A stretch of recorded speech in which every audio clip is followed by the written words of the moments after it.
2025년식 그랜저 하이브리드입니다. 2025년식이 되면서 몇 가지 바뀐 것들이 있는데요. 첫 번째로는 블랙 익스테리어 트림이 새롭게 추가가 됐습니다. 기존에는 블랙 잉크 색상을 선택하시면 실내 색상을 무조건 검정색으로만 선택했어야 되는데, 블랙 익스테리어 트림이 생김으로써 실내 색상을 세 가지 선택하실 수 있어요. 인디고 브라운 투톤하고 브라운 베이지 투톤, 인디고 라이트 그레이 투톤, 이렇게 세 가지 중에 하나를 선택하실 수가 있습니다. 이 블랙 익스테리어 트림을 선택하시면 일단 외관에 블랙 포인트들이 들어가는데요. 블랙 라디에이터 그릴 들어가고요, 블랙 범퍼 그릴, 블랙 범퍼 몰딩, 블랙 램프 몰딩, 블랙 사이드 가니쉬, 블랙 아웃사이드 핸들 데코, 블랙 디에로 몰딩, 블랙 H 로고, 차명 엠블럼까지 모두 다 블랙으로 들어가게 되고요. 이 블랙 익스테리어 트림에는 기존의 캘리그라피에 들어갔던 19인치 실버 휠이 적용이 됩니다. 블랙 휠을 원하신다면 기존과 동일하게 블랙 잉크 트림을 선택하시면 돼요. 두 번째로는 핸드온 디텍션 HOD가 기본화됐고요. LFA라고 차선 유지 보조 2가 들어갔습니다. HOD라는 건 우리가 고속도로 주행 보조나 스마트 크루즈 컨트롤을 작동할 때 핸들에서 손을 떼면, 예전에는 이 토크 감지식으로 핸들을 이렇게 움직이는 토크를 감지해서 운전자가 핸들을 잡았구나를 인지했다면, 이 HOD 같은 경우는 손에 흐르는 전류를 감지해서 정전식으로 전류를 측정해서 핸들을 잡았는지 감지하는 거고요. 차로 유지 보조 2 같은 경우는 차로가 미인식되면 전방 차량을 인지해서 일정 시간 동안은 조향을 도와주고요. 기존 대비해서 급격한 코너 등 끊기는 교차로 등등 해서 작동 영역이 조금 늘어났다고 보시면 되겠습니다. 그리고 세 번째로는 연식 변경 최초로 시트 퀄팅 패턴을 재설계해서 착자감을 좀 개선했다고 하고요. 전자식 컬럼 기어, 핸들 뒤편에 이제 기어 쉬프터가 마련이 되어 있는데, 기존에는 전진, 후진을 넣었을 때 헷갈린다라는 의견이 많았었나 봐요. 그래서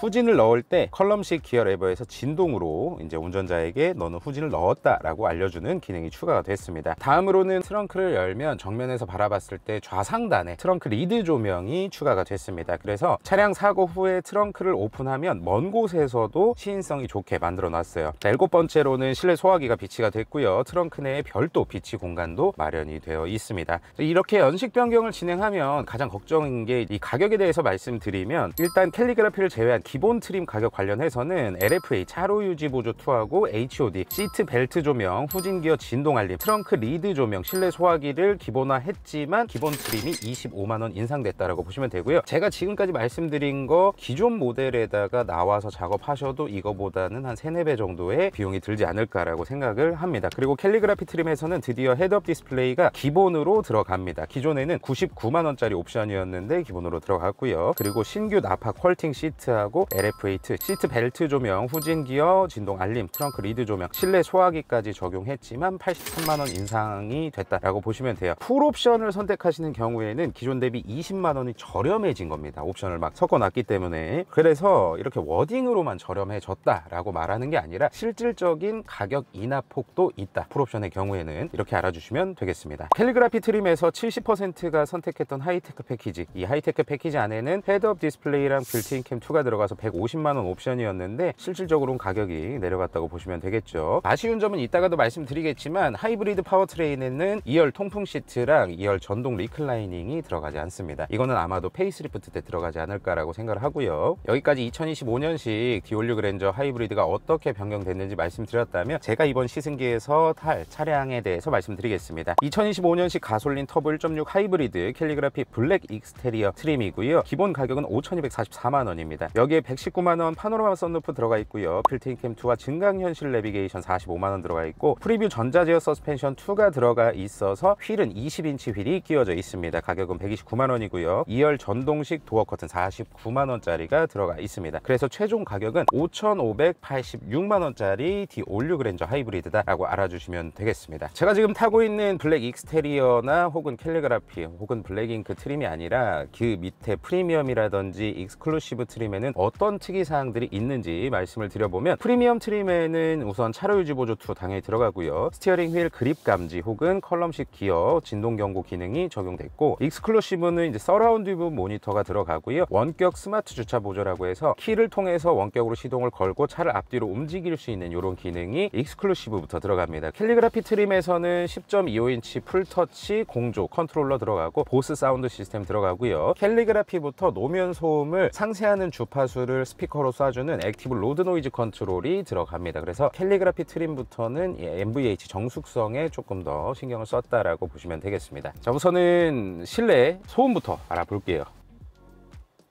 40dB 정도의 소음을 나타내주고 있고요. 지금 공조를 끈 상태고요. 다시 공조를 켜서 21도 오토 1단계로 켜보도록 하겠습니다. 43.6dB 정도의 소음을 나타내주고 있어요. 기본적으로 하이브리드는 시동 버튼을 눌렀을 때 엔진이 거의 도는 경우가 없기 때문에 마치 전자기기의 전원을 킨 것처럼 엄청나게 조용하고 진동도 이렇게 들어오지 않는데요. 상황에 따라서 혹은 환경에 따라서 엔진이 가동될 때가 있습니다. 엔진이 돌기 시작하면 이제 너무 조용하고 진동이 없었던 상태에서 느껴지기 때문에 상대적으로 이게 시끄럽다라거나 혹은 진동이 거슬린다라고 느끼실 수가 있는데, 모든 하이브리드에서 말씀을 드리듯이 이거는 상대적인 거라서 절대적으로만 놓고 봤을 때는 차가 정차 중에 시끄럽거나 혹은 진동이 심하거나 이런 걸 느낄 수는 없는 것 같아요. 이제는 출발을 해보도록 하겠습니다. 우선 급가속 성능을 의미는 크게 없지만 한번 보여드릴게요. 지금은 저 혼자 탑승한 상태고요. 기타 촬영 장비들만 약간 부착이 되어 있는 상태입니다. 풀악셀이고요.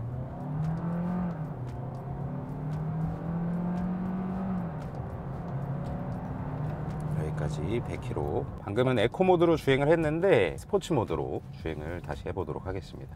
풀악셀이고요.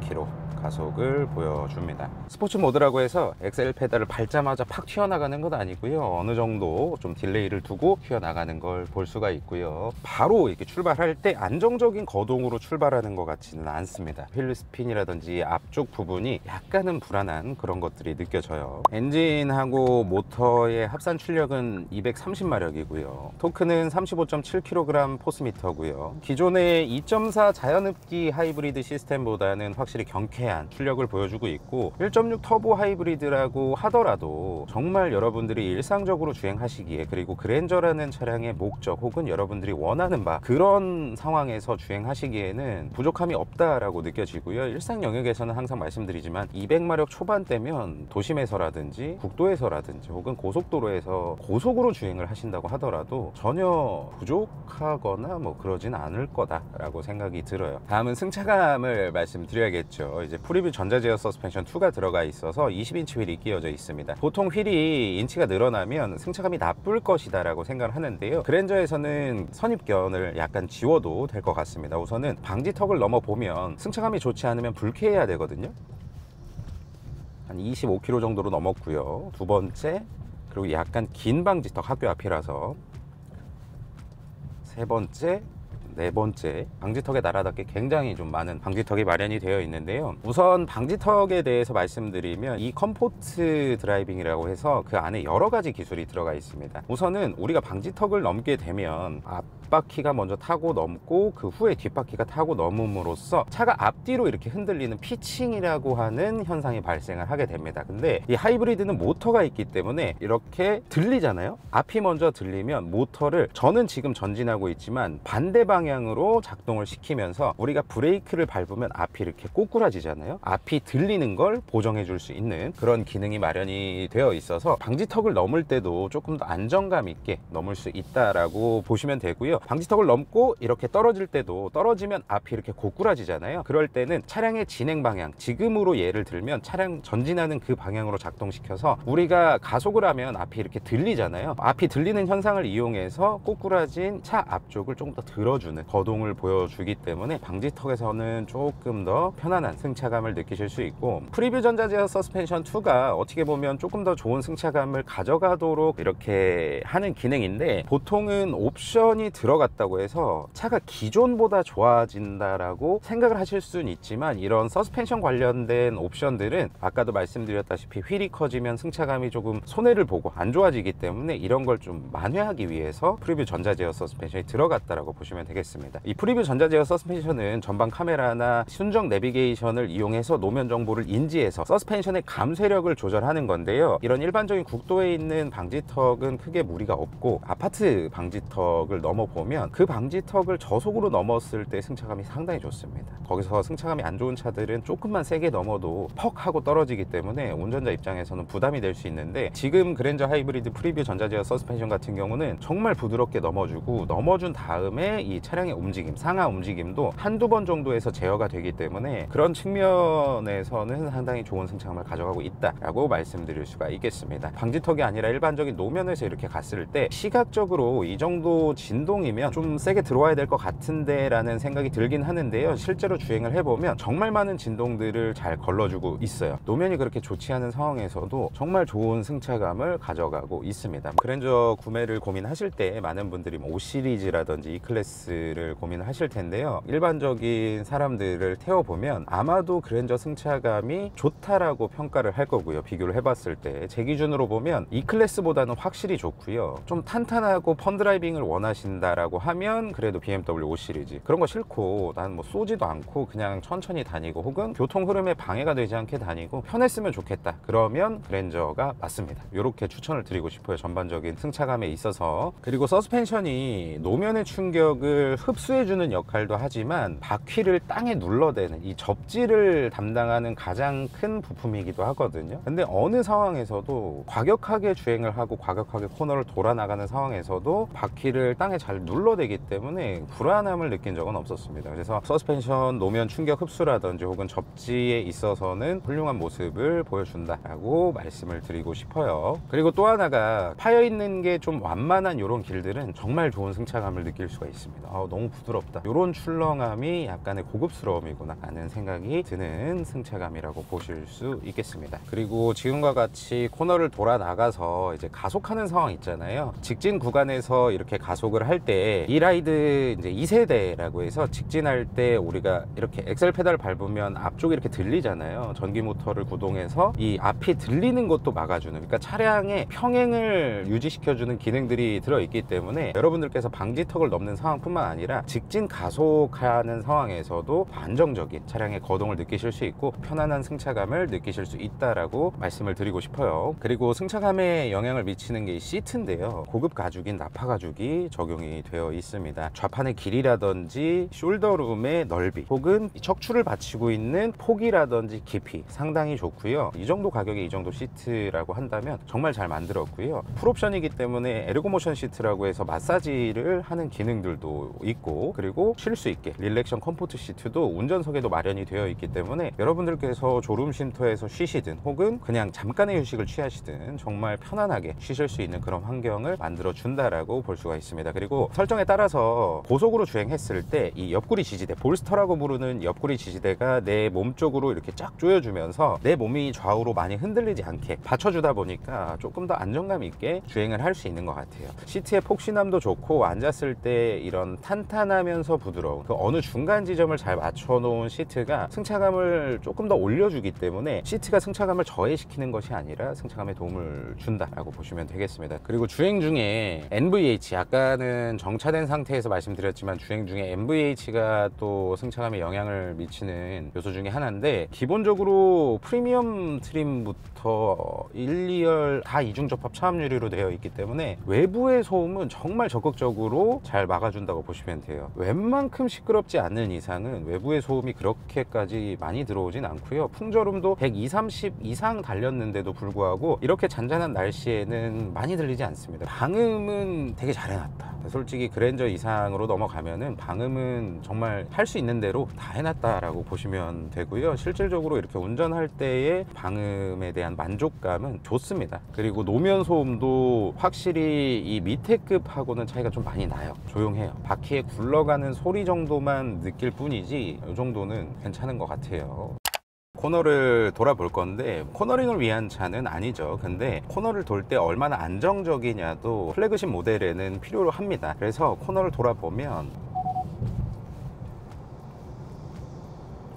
차가 이렇게 급격하게 선회할 때 보통은 전륜 차량 같은 경우는 바깥쪽으로 밀려나는 언더스티어가 발생하잖아요. 기본적으로 언더스티어가 발생하도록 세팅을 하는 걸로 알고 있는데, 지금 오른쪽으로 회전하는 상황에서는 이 안쪽 바퀴, 지금 상황에서 오른쪽 바퀴에는 약간의 감속을 하고 구동력을 왼쪽에 더 줘서 이 언더스티어가 발생하지 않고 안정적으로 코너를 돌아 나갈 수 있게 해줍니다. 규정 속도보다 조금 높게 코너를 돌아도 이런 기능들 때문에 안정적으로 코너를 돌아 나갈 수 있구나를 운전자도 충분히 느낄 수가 있고요. 그렇다고 해서 어느 속도에서나 이렇게 되는 건 아니고 80이 넘는 속도인데도 불구하고 이런 상황에서 코너를 돌아 나가도 안정적으로 돌아 나간다라고 볼 수가 있습니다. 이거보다 더 높은 속도로 하면 약간 뒤가 흐르는 듯한 느낌이 들거든요. 서스펜션이 완전히 단단하진 않다 보니까 그런 느낌들이 드는 것 같은데, 일상적으로 여러분들이 타실 때는 전혀 무리가 없는 그런 코너링을 보여줍니다. 에코 모드로 돌았는데도 이 정도예요. 근데 여기서 우리가 스포츠 모드로 놓고 코너를 한번 즐기고 싶을 때도 있잖아요. 그럴 때 스포츠 모드를 넣으면 우선 핸들이 빡빡해지는 것들이 느껴지고요. 핸들의 반응성도 좋아집니다. 이 조향 감각도 조금 더 날카로운 느낌이 나도록 세팅이 되어 있어요. 롤은 일반 차량이 높은 SUV보다는 상당히 적은 롤을 보여주고요. 한번 이렇게 기울어졌다가 조금 세게 돈다고 하더라도 차량이 기울어졌다가 다시 회복하는 이런 능력들이 좋기 때문에 코너를 돌아 나가는 와중에 안정성이라든지 이런 것들은 상당히 좋다라고 볼 수가 있습니다. 다음은 거주성에 대해서 말씀을 드려보도록 하겠습니다. 비교는 아닌데 이 가격에 이제 그랜저를 구매하실 때 또 보시는 차종들이 벤츠 E클래스라든지 혹은 제네시스의 G80이라든지 BMW의 5 시리즈 많이 보실 텐데요. 그랜저의 거주성이라고 한다면 BMW는 가히 한 7 시리즈 정도라고 보시면 되고, 이 거주 공간에 있어서는 E클래스보다는 확실히 넓은 거주 공간을 가지고 있습니다. 그래서 아이가 있는 집에서 패밀리카로 구매하신다라고 하셨을 때 5 시리즈나 E클래스보다는 거주성을 기준으로 한다면 저는 그랜저 하이브리드를 더 추천을 드립니다. 한국 사람들은 또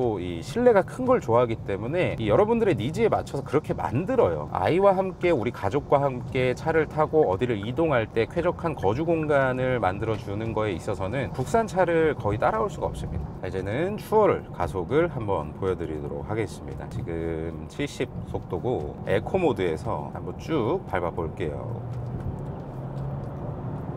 끊임없이 밀어줍니다. 출력이 빠지는 구간이 없어요. 계속해서 밀어줘요. 그리고 130이 넘어가면 에코모드인데도 볼스터 조여주고요. 150 구간 정도까지 밟으셨다면 추월은 모두 다 끝나 있겠죠. 감속을 한번 해보도록 하겠습니다. 고속에서 감속을 할 때도 차량의 거동 자체가 너무 안정적이고요. 드라이브 모드 바꿔서 스포츠 모드로 80부터 추월을 시작해 보도록 하겠습니다. 한 타이밍 그래도 늦어요. 스포츠 모드인데도 불구하고 이런 간극 좀 없애주셨으면 좋겠는데, 이 정도 속도로 끊임없이 밀어붙여 줍니다. 한 가지 팁을 드리자면, 이렇게 스포츠 모드를 놓고 엑셀을 공격적으로 밟잖아요. 그러면 배터리 충전하는 속도가 엄청 빨라집니다. 에코 모드에서 엑셀을 많이 밟아가지고 배터리가 많이 부족하다라고 했을 때 연료는 조금 아깝지만 이렇게 스포츠 모드를 넣고 한번 쭉 밟아주시면 확실히 배터리를 빨리 채울 수가 있습니다. 그리고 마이 드라이브 모드라고 해서 여러분들이 따로 이렇게 설정할 수가 있는데요. 지금 보시게 되면 파워트레인부터 스티어링 휠, 서스펜션을 각각 따로 설정할 수가 있습니다. 그래서 파워트레인은 스포츠를 하고 싶은데 스티어링 휠도 부드럽게 혹은 서스펜션도 단단하지 않고 부드럽게 가고 싶다라고 했을 때는 이렇게 노말로 선택을 해주시면 돼요. 230마력이라는 출력, 35.7kg 포스미터라는 토크가 누군가한테는 부족할 수 있지만 이렇게 일상 영역에서 이렇게 추월 가속하는 데는 전혀 무리가 없습니다.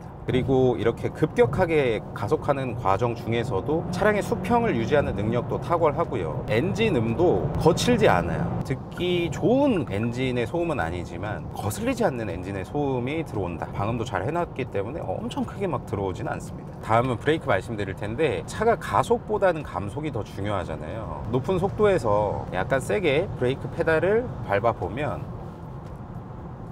감속은 확실히 잘 됩니다. 그리고 브레이크 페달을 살짝 밟으면 약간 감속되고요. 그러니까 밟으면 밟을수록 이렇게 감속의 정도가 좀 이렇게 되는 것 같아요. 현대자동차의 특성과 동일하게 초반에 담력은 조금 부드럽게 들어오고요. 내가 더 감속이 필요하다라고 했을 때 브레이크 페달을 조금 더 꾹 힘줘서 밟으면 그만큼 더 감속이 들어오는 이런 느낌들을 보여주고 있습니다. 그리고 세게 밟아도 차 앞쪽이 이렇게 앞으로 꼬꾸라지는, 땅 쪽으로 이렇게 처박히는 그런 현상도 정말 많이 줄어든 것 같고요. 그래서 이런 부분들이 여러분들이 감속을 하는 도중에도 안정감을 느낄 수 있기 때문에 많은 분들이 브레이크가 좋다라고 평가를 해주시는 것 같아요. 물론 스포츠 주행을 하시는 분들을 기준으로 하면 좀 부족한 브레이크라고 생각을 하실 수도 있지만 좋은 수준의 성능이라고 봐도 무방할 것 같습니다. 그리고 저속에서는 약간 회생제동의 이질감이 있어요. 특히나 저속에서 가다서다 하는 그런 구간에서는 아마도 여러분들이 브레이크 페달에서 발을 뗐는데도 왜 차를 뒤에서 조금 잡아당기는 느낌이 약간은 들지? 이런 의문이 드실 수는 있는데, 하는데 10km 미만의 속도에서는 그런 느낌이 들 수도 있지만 1에서 30, 1에서 50 뭐 요런 정도, 지금처럼 저속 수준에서 주행을 하고 있는 이 순간에서도 회생제동으로 인한 약간의 이질감이라든지 이런 건 없어요. 다음으로 연비가 또 중요하잖아요. 연비를 말씀드려보면 일단 공식 복합 연비는 20인치 타이어를 기준으로 해서 복합 15.7, 도심 15.4, 고속 15.9km/L 고요. 기본으로 들어가는 19인치 기준으로는 복합 16.7, 도심 16.6, 고속 16.8km/L의 연비를 보여주고 있습니다. 근데 실제 차주분들의 의견을 들어보면 요즘같이 여름에 스마트 크루즈 컨트롤을 이용해서 똑똑하게 하면 뭐 20까지도 나온다라고 하시는 분들이 있어요. 이 정도 크기의 이 정도 연비, 지금 이 연비도 잘 나오는 거예요. 하이브리드를 최대한 좀 적극적으로 활용을 하려면 높은 연비를 가져가서 높은 차량 가격을 상쇄할 수 있도록 연비 위주의 운전을 하시는 분들이 많은 것 같아요. 근데 저는 솔직히 어떻게 밟아도 두 자릿수가 나오기 때문에 그래서 만족감이 진짜 큰 것 같아요, 하이브리드 차량 자체가. 그리고 연비를 올리시려면 EV 모드를 좀 적극적으로 활용을 해야 되거든요. 근데 EV 모드가 내가 원한다고 쓸 수는 없어요. 에코 모드 기준으로 보통은 차량이 출발할 때나 항속 주행을 할 때, 타력 주행할 때, 지금 EV만으로도 차량을 굴릴 수 있다라고 판단이 되면 EV 모드가 실행이 되는데요. 지금도 속도가 75 정도 되는 상황에서도 가속을 좀 부드럽게 하면 EV 모드가 들어오고요. 세게 가속 페달을 밟으면 EV 모드가 꺼지면서 이제 엔진이 물려서 같이 돌아가기 시작하는 겁니다. 가속을 할 때도 천천히 EV 모드를 조금 더 적극적으로 쓸 수 있고요. 우리가 고속도로에서 예를 들어서 규정 속도인 110km/H로 쭉 갈 때도 정말 여기서는 엔진을 돌릴 필요가 없다라고 차량이 판단이 되면 EV 모드로 계속 합니다. 이런 것들을 좀 적극적으로 활용을 하시면 연비를 조금 더 높게 차량을 운행하실 수가 있고요. 한 가지 아쉬운 점은 지금 소렌토 산타페 같은 경우 혹은 뭐 다른 차량들, 요즘 최신에 나온 하이브리드 차량들 같은 경우는 이 핸들 뒤에 패들 시프트가 회생제동 단계를 조절하는 역할을 합니다. 에코 모드에서는. 물론 스포츠 모드에서는 그 차량들도 그랜저 하이브리드와 마찬가지로 수동으로 변속을 하는 이런 기능들을 하지만, 그랜저 하이브리드는 아쉽게도 이 에코 모드에서 패들 시프트로 회생제동 단계를 조절하는 기능은 없습니다. 그래서 이런 것들이 약간 아쉽긴 해요. 이건 아마도 페이스리프트 때 들어갈 것 같은데 좀 넣어줬으면 어땠을까라고 생각을 합니다. 다음으로 편의 장치에 대해서 말씀을 드리도록 하겠습니다. 무선 안드로이드 오토나 애플 카플레이가 적용이 됐죠. 예전에는 유선으로 연결을 해야 됐어요. 그래서 유선으로 연결하는 번거로움이 있다 보니까 순정 내비를 사용하기도 하고 그랬었는데, 이제는 한 번만 연결해 놓으면 무선으로 애플 카플레이나 안드로이드 오토를 사용할 수 있다 보니까 순정 내비를 사용하셔도 좋지만 선호도에 따라서 애플 카플레이나 무선 안드로이드 오토를 사용할 수 있다라는 거 좋은 것 같고요. 그리고 UVC 살균이라고 해서 이거 G90에 최초로 들어갔던 건데, 버튼을 누르고 이 센터 콘솔을 열어서 여기에 살균할 물건을 넣고 닫으면 살균이 되는 거죠.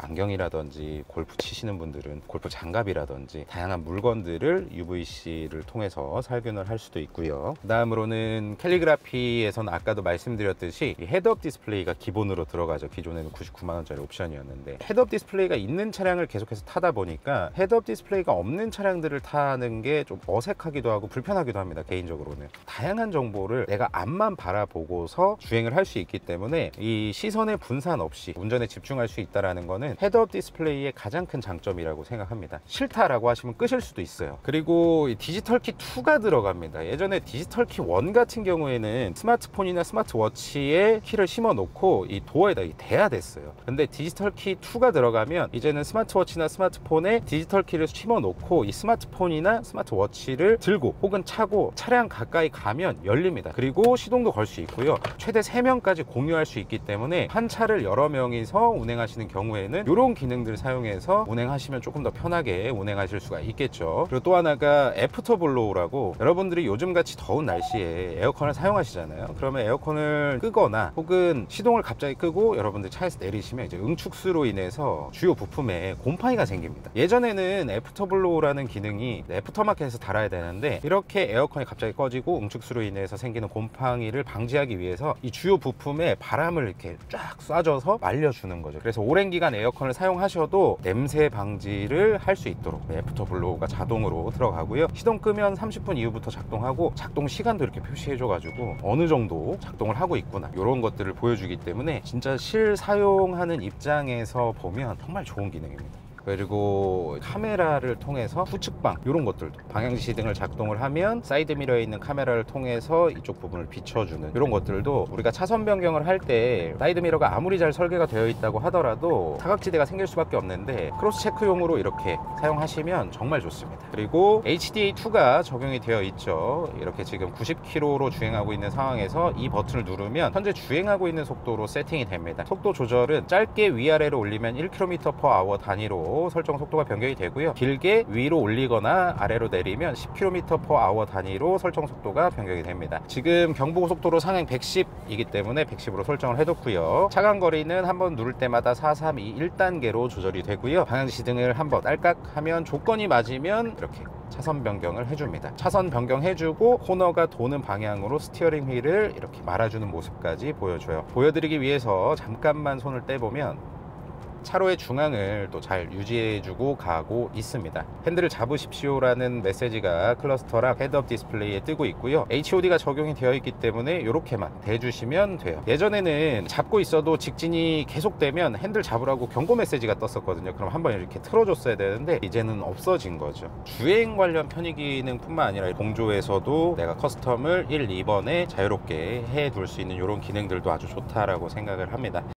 자, 2025년식 D56 그랜저 하이브리드, 많은 분들이 구매를 고려하고 계실 텐데요, 이제 막 견적 알아보실 분들은 이 영상 고정 댓글에 D56 그랜저 최고 혜택 견적 신청하기 링크를 클릭하셔서 견적을 신청하시면 최고의 조건을 준비한 분들이 여러분들한테 직접 연락을 드릴 겁니다. 일시불, 할부, 장기 렌트, 리스 모두 다 신청 가능하니까 여러분들이 원하는 방식으로 신청하시면 되고요, 이 영상 링크를 통해서 차량 견적 신청하시고 출고까지 하시고 인증하시면 저희 자사 브랜드인 카든 코일 매트를 개차해서 따로 선물로 드리고 있으니까 이왕에 구매하시는 거 혜택 많이 받고 구매하시기 바라고요. 그리고 일시불이나 할부로 D56 그랜저 계약하고 나는 결제만 앞두고 있다, 이런 분들을 위해서 이 영상 올라가고 한 이틀 뒤에 결제를 합리적으로 혜택 많이 받고 구매하시는 방법을 영상으로 또 올리도록 하겠습니다. 그리고 또 하나, D56 그랜저 이제 저희 카든 코일 매트 정말 정성스럽게 준비를 해서 많은 분들이 구매해 주셨고, 지금 거의 한 국산차에 900개 가까운 리뷰가 달렸죠. 각 차종으로 하면 거의 1000개가 넘는 리뷰를 많은 분들이 써주셨는데, 그만큼 얼굴을 내놓고 유튜브를 운영하는 만큼 여러분들께 실망을 드리지 않고 실패 없는 소비를 위해서 만전을 기하고 있으니까 이 영상 고정 댓글이나 좌측 하단에 제품 보기 클릭하셔서 구매해 주시면 정말 감사드리겠습니다. 이번 영상뿐만 아니라 기존의 D56 그랜저를 가지고 찍었던 영상들도 있고요, D56 그랜저에 대해서 궁금하신 점들이 있다면 제 채널 구독하시고 관련 영상 시청하시면 도움 되실 거라고 자신있게 말씀드리고, 이번 영상이 D56 그랜저 구매를 고려하시거나 혹은 기다리고 계신 분들께 조금이라도 도움이 됐으면 하는 마음입니다. 영상 시청해 주셔서 감사드리고 항상 건강하시기 바랍니다. 감사합니다.